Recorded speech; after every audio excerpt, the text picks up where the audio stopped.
Yeah, it's a bit of a dubious honor, isn't it? John Baker, you're an orthopedic surgeon, a best-selling author of the book, The Carnivore Diet, which is perhaps the most controversial yet most influential book on diet and health.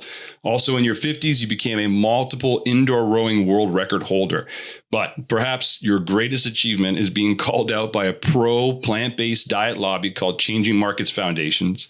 They recently identified you as being the world's #1 misinfluencer when it comes to food, diet, and health. Your name pops up 20 times in a 58-page document. So clearly they're obsessed with you, and obviously you have fans on the inside. How does it feel to have this feather in your cap?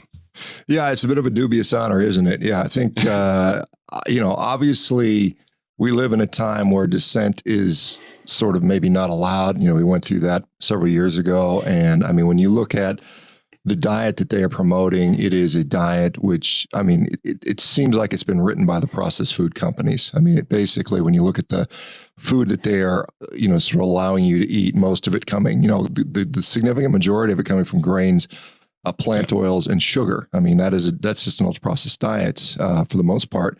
And then, only allowing, mind you, you can have up to a third of an egg a day. You can have 15 grams of any type of meat, any type of pork, beef, or lamb a day. I mean, these are you're talking, less than an ounce, half an ounce, or something like that.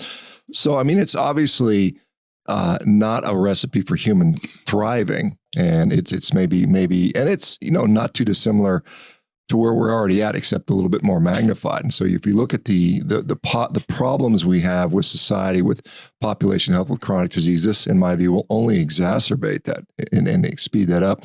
And it's not too dissimilar to the diet of, say, a country like India or Bangladesh already consumes, and we know that country is full of, has the highest number of diabetics in the world, the highest number of people with heart disease in the world. They have a stunted population.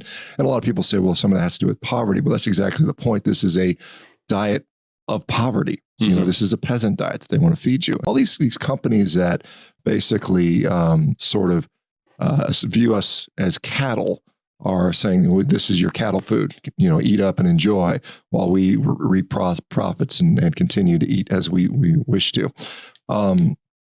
So I think it needs to be called out.